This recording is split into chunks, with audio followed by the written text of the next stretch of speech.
She chuckled. Just don't make me look bad while I'm away, okay? I already told the girls you. I took her words at face value and removed the source of her discomfort entirely. I erased myself from the equation, packed my belongings, canceled the vacation, and left the apartment. When she stepped into the quiet emptiness later, all she found was a short note. No embarrassment. Problem solved. Hey everyone, before we dive into the story, please subscribe to the channel and tap the like button if you enjoy these kinds of tales. Appreciate it. The suitcase sat open on the bed like an unfinished promise.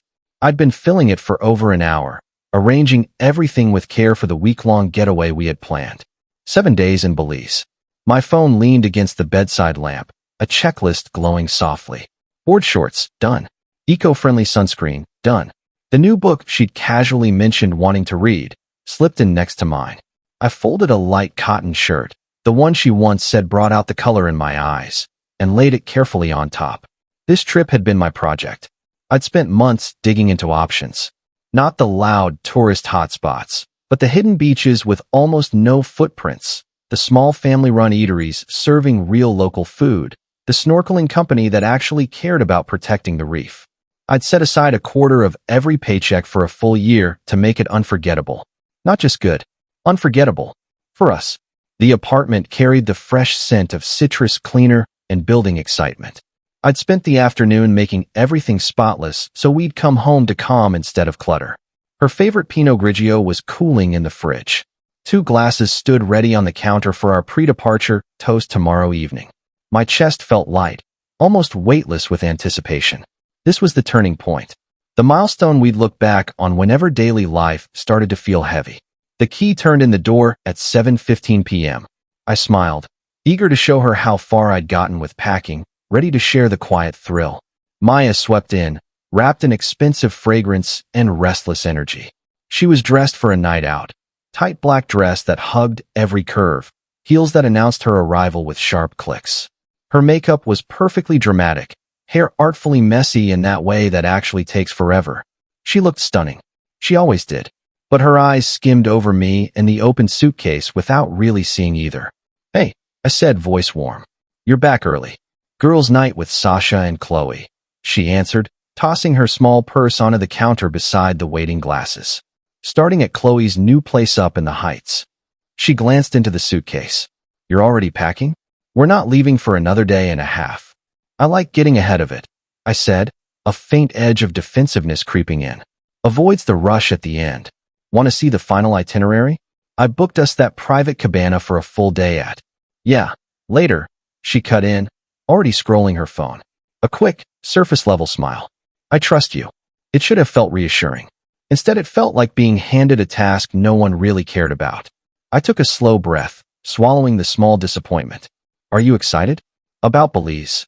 She looked up at last, her gaze finally settling on me. It was measuring, calculating, as if noticing me for the first time that night. There was no shared spark in it. Just appraisal.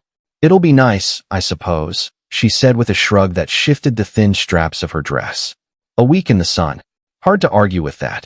Nice, I suppose. The words were tiny needles in my lifted mood. You suppose? Maya, we're staying in that overwater treehouse bungalow. You called it your dream spot.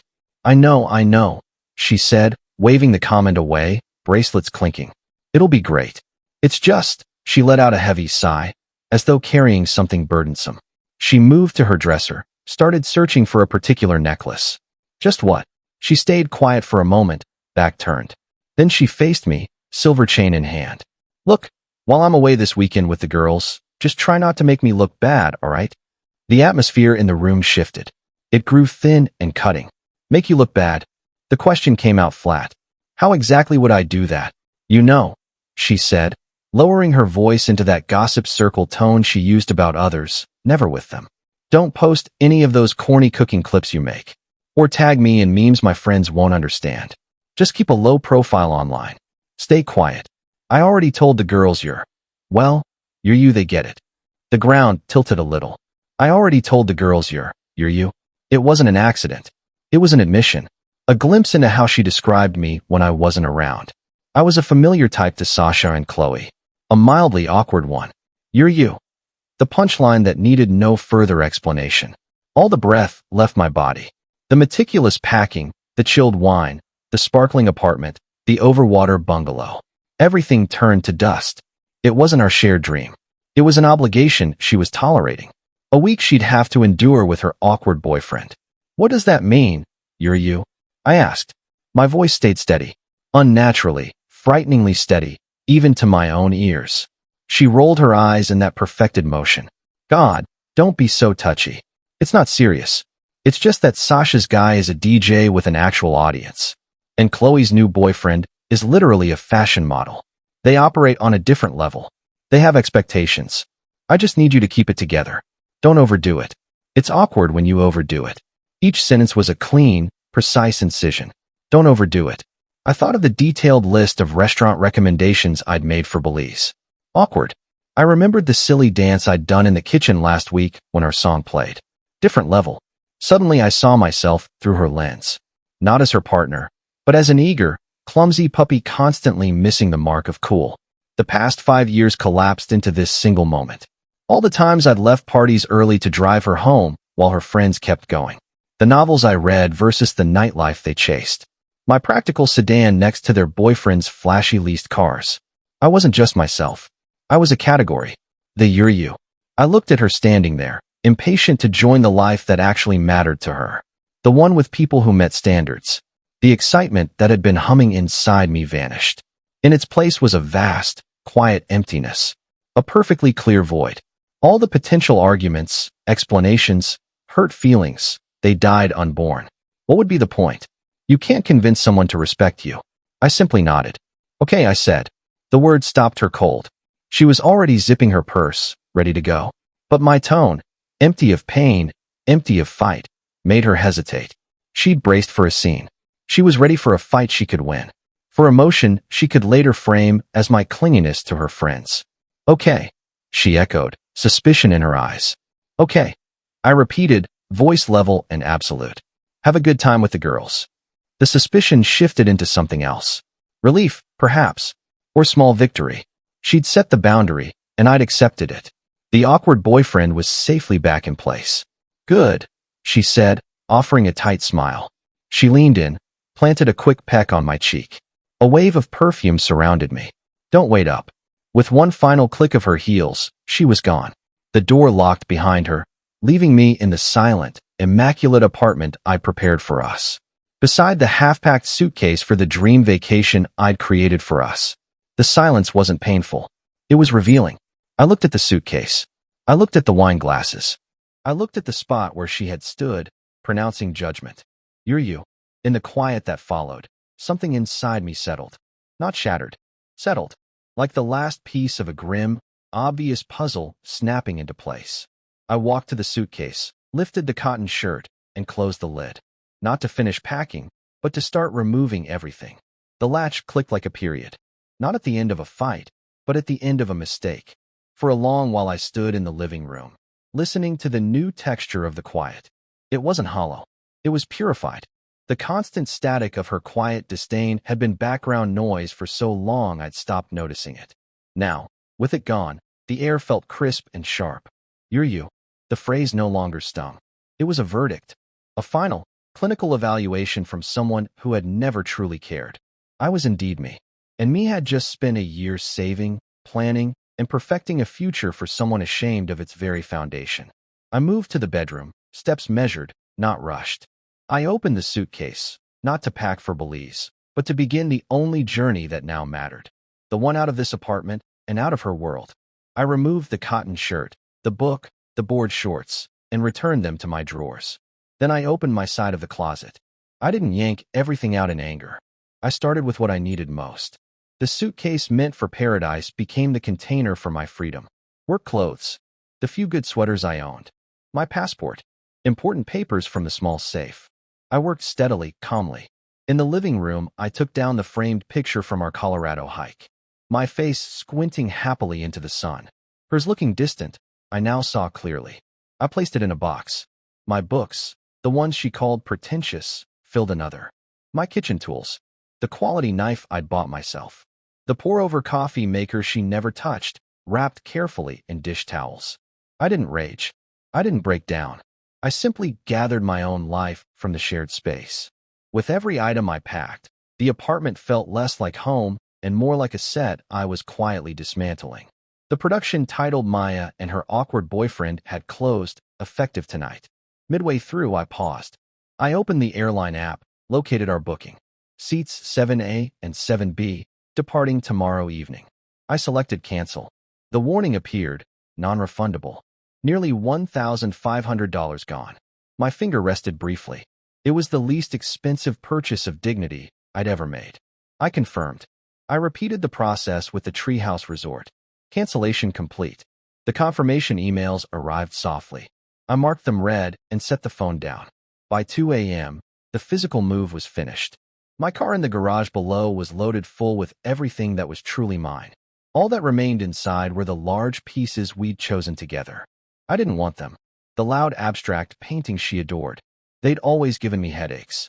And the untouched evidence of my devotion. I walked through the rooms one last time. The spotless kitchen. The living room, now strangely unbalanced without my books lining the shelves. The bedroom, my half of the closet a wide, empty space. On the clean kitchen counter, I placed two things. First, my apartment key, removed from my ring. It looked small, almost trivial. Beside it, a single sheet of paper held down by the key. In my calm, careful handwriting, 5 words. No embarrassment. Problem solved. I didn't sign it. She would know. More importantly, she would understand why. I left the bottle of Pinot Grigio in the fridge, still chilled and full. A monument to a celebration that would never take place. Let her discover it. Let her grasp what she had chosen to undermine. I slung my laptop bag over my shoulder, took one last breath of the citrus-scented air, and walked out. I didn't glance back. The door shut with a quiet, decisive click. I didn't lock it. That was her responsibility now. I drove to a 24-hour motel on the city's outskirts. Paid cash. Slept 5 solid, unbroken hours. When I woke at sunrise, the first sensation wasn't grief. It was the startling lightness of a severed tether. I switched my phone on. It buzzed once, a weather update for Belize. Mostly sunny, 87 degrees. I dismissed it. Then I opened contacts and changed her name from Maya with the red heart to simply Maya. The heart belonged to a version of me that no longer existed. The quiet treatment had begun. Her first message arrived at 10:17 a.m., probably after she'd stumbled in and started noticing. Maya, 10:17 a.m. Hey, where are you? Get coffee or something. I pictured her, hungover, registering the bare closet, the missing books, the first stirrings of confusion. I didn't answer. The silence spoke for me. The second text came 20 minutes later, tone shifting. Maya, 10:39 a.m. Mark.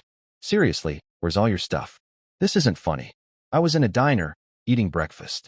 I read it, drank my coffee, watched rain slide down the window.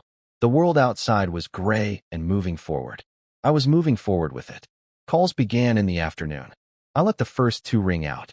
On the third, I listened to the voicemail, face neutral. Mark, answer. What's going on? Did you actually leave? Over last night. God, you're so dramatic. It was just banter. Call me back. We have to figure out Belize. The airline emailed me about cancellation. Did you do that? Call me. Her voice mixed irritation with growing alarm. Still no apology. Just blame and a demand to fix the inconvenience. You're so dramatic. The classic line of someone who never takes accountability. I deleted the message. Texts poured in through the afternoon, cycling through denial, bargaining, anger. Maya, 1:22 p.m. You canceled the trip? Are you out of your mind? That was non-refundable. Maya, 2:45 p.m. Okay, I get it. You're upset. You're proving a point. Fine. Point taken. Now can you come home so we can talk like grown-ups? Maya, 4:11 p.m. The note. What does that even mean? Problem solved. I'm not a problem. Maya, 5:30 p.m. Mark, I'm actually getting worried. Just let me know you're safe. I was safe. Better than safe. I was watching a bridge burn from a calm, distant shore. I blocked her number. The fallout, as it always does, spread through the social network she prized above everything. 2 days after I vanished, an old college friend, Ben, texted. We weren't tight, but he overlapped with Sasha's circle. Ben, 8:04 p.m.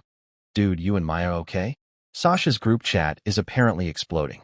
Me, 8:15 p.m., we're done. Ben, 8:15 p.m., no way. From what she's saying, you had some kind of breakdown and ghosted her. But Chloe's cousin is in my workout group. He says Maya's been complaining to everyone for months that you were cringe, and she planned to move on after one final free vacation.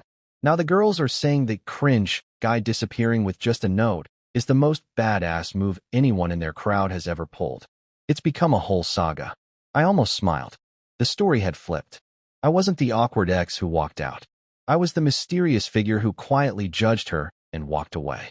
In her image-obsessed world, my total indifference was the ultimate statement. Her casual cruelty now looked like short-sighted arrogance. A week later, an unknown number left a voicemail. It was Maya, voice thick with tears that sounded genuine, but I knew were mostly for her own benefit. Mark, it's me. Please, I need you to listen. The girls, Sasha and Chloe, they're being terrible. They won't back me up. They keep asking what I must have done to make you leave that way. They keep quoting your note like it's legendary. They're saying I must have been awful. My own friends, this is destroying me. My image is you have to come back. Or at least talk to them. Tell them it wasn't that bad. Tell them I'm not horrible. Please, you have to fix this. You can't just ruin me like this and leave me to face it alone. There it was. The truth at her core. Not I miss you. Not I was wrong. It was this is hurting my reputation. Fix my social status. Her pain wasn't about losing us. It was about losing face. She wasn't heartbroken. She was publicly humiliated. The exact thing she feared I'd do to her, I'd done, by simply removing myself. The irony was flawless. I listened twice. First to understand her angle. Second to confirm I felt nothing. And I did. It sounded like a stranger reading lines badly. I didn't block the new number. Let her waste the effort. Let her see messages delivered but unread. Let her sit in the complete, crushing silence that was now my only response to her existence. The ghost wasn't tormenting her. The ghost had simply moved on. And in the space I left, she was finally forced to see herself clearly. And the sight was unraveling her. The attempt shifted, as desperation does, from pleading to bargaining to raw resentment. First her sister, Lauren, called. Her tone brittle with worry and blame. Mark, come on. This is childish. She's falling apart. Just talk to her. Let her say sorry properly. I was in my new place, putting together a bookshelf. Lauren, I said evenly. This is between Maya and me. It's finished. Please don't call about it again. But you're hurting her, she pressed, family loyalty trumping reason. No, I corrected gently, sliding a shelf into place. She hurt herself.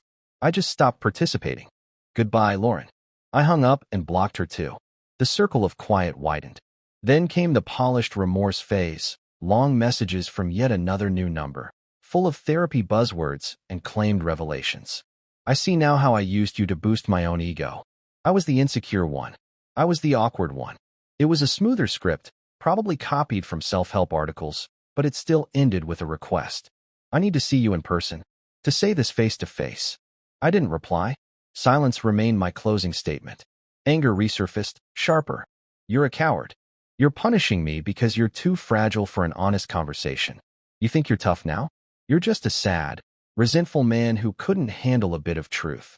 I read that one while drinking a beer on my small new balcony, city lights coming alive. A bit of truth. Yes, she'd finally offered it, and I'd acted on it with a clarity that now terrified her. I didn't feel resentful. I felt indifferent. Her words were insects buzzing against a window, irritating but harmless. The wedding invitation from mutual friends Jamie and Amir arrived like an official test I'd already aced. Part of me considered declining, letting my absence be the final word. But that would mean she still influenced my choices. So I RSVP'd yes. For myself. For Jamie and Amir. Not for her. The venue was a sleek modern gallery, concrete, glass, high ceilings. I wore a sharp navy suit. No +1. I arrived complete. I chatted easily, laughed with old friends who cautiously asked how I was doing. Actually really good. Thanks, I'd say, and my calm made it believable. I felt the curious looks, the whispered updates. That's him. The one with the note. I spotted her during cocktail hour. She was with Sasha and Chloe, but the trio looked strained. She looked beautiful in a desperate, overpolished way, eyes scanning constantly. When they found me, they locked. She muttered something sharp to Sasha, who merely shrugged and turned away. The confrontation came in a quieter side gallery filled with stark black and white photographs. She appeared beside me as I studied an image of an empty pier. Mark. I turned. Maya, you look nice. The polite distance threw her off. She'd prepared for anger, icy disdain, maybe emotion, not courteous detachment. You look different, she said, searching my face for cracks. Can we talk? 5 minutes. Please. The please scraped out reluctantly. I checked my watch, a small gesture of someone with places to be. Of course. We stepped into a secluded corner. She launched into her speech, rehearsed but trembling with self-centered fear. I've been in therapy. Seriously. 8 weeks now. She watched for reaction. Found none.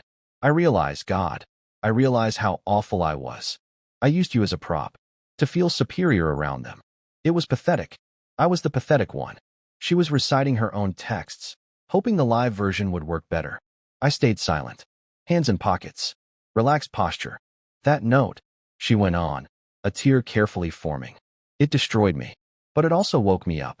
What you did was so cold. So absolute. But I deserved it. I see that now. She paused, waiting for forgiveness. For me to say it's all right. I forgive you. Let's move forward. I let the quiet stretch, an unwelcome third presence. Then I spoke, voice low, steady, empty of history. I'm glad you're finding some insight, Maya. She leaned forward, hope flickering. For what it's worth, I continued, following your advice that night was the best choice I've ever made. She blinked. My advice? Yes. Don't embarrass me. Don't try so hard. You were right. I was trying too hard. For the wrong person. So I stopped. With you. I took your suggestion literally. And it fixed the issue. For both of us. The blood drained from her face. This wasn't absolution. It wasn't even accusation. It was a neutral summary. Her cruelty hadn't devastated me. It had been useful information I'd acted on with ruthless efficiency. I was thanking her for it. So that's it. She whispered, mask slipping, revealing raw entitlement. After everything, after 5 years, I bare my soul, and you give me a spreadsheet response. I'm stating facts, I said, tone unchanged. You wanted less of me. You got none of me. The equation is straightforward. I glanced past her shoulder, Jamie waving me toward the dining room. I genuinely hope you find what you need, Maya. Excuse me. I promised Jamie I'd sit with them. I didn't wait for her reply. I offered a small, polite nod, the kind for someone you vaguely recall, and walked away. I felt her stare burning into my back, a powerless glare of total defeat. I didn't turn around. At the table, surrounded by easy laughter and clinking glasses, I felt a deep, grounded peace. The final chapter was sealed. No lingering anger to process, no grief to carry. Just the present, clear and unburdened. My phone vibrated once during the best man speech. Later, stepping outside for fresh air, I checked it. Unknown number, 9:18 p.m. I'm really nothing to you now, am I? It was the final, desperate grasp of the ego I'd once mistaken for love. A question pleading for any reaction, even negative. I looked at the message. Felt nothing. Not triumph. Not sympathy, not irritation. I didn't block the number. I simply cleared the notification. I didn't type anything. I didn't need to. The unbroken silence of the past months was the only reply required. And it had already been given. I never saw or heard from Maya again. Occasionally, through distant mutual connections, fragments drifted back. She'd relocated cities. Changed jobs again. Was dating someone new, a musician, apparently as image-conscious as she was. It was all background noise, traffic from a road I'd long since exited. The note, I learned, had gained quiet legendary status in that old circle. It became shorthand for a decisive exit. Did you hear about Sarah and Tim? Total no embarrassment, problem-solved breakup. I found it quietly satisfying. My private act of dignity had become their public reference. 6 months after the wedding, I met someone. Lena, a landscape architect. On our third date, over pizza, I shared the story, not with bitterness, just as part of my past, like mentioning an old injury. She listened carefully. When I finished, she didn't offer sympathy. She simply said, her loss, then added with a grin, you're you? What does that even mean? You're just you. And that seems pretty wonderful to me. She understood. She saw me. Tonight I'm cooking in my own apartment. My books on the shelves, my chosen prints on the walls, mostly vintage maps and architectural drawings. Lena is out on the balcony, repotting a struggling plant she brought home. Soft classical music plays from the speaker.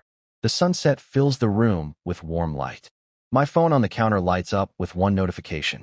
Maya, 7:02 p.m. I'm in town just overnight, staying at the Chancellor. I know I don't deserve it, but I'd give anything for 15 minutes. Just to see you. For closure. I read the message. The name Maya feels like an artifact in a display case, labeled beneath a version of myself I no longer recognize. I feel no rush of emotion. No anger. No wistfulness. No satisfaction. Just mild, detached curiosity, like reading an outdated forecast. Lena steps inside, hands earthy from soil. Smells incredible. What's that face for?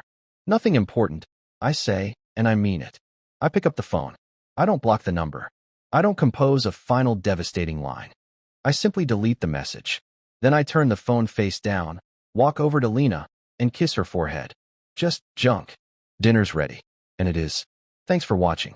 Please subscribe and hit like if you enjoyed the story. What did you think? Let me know in the comments.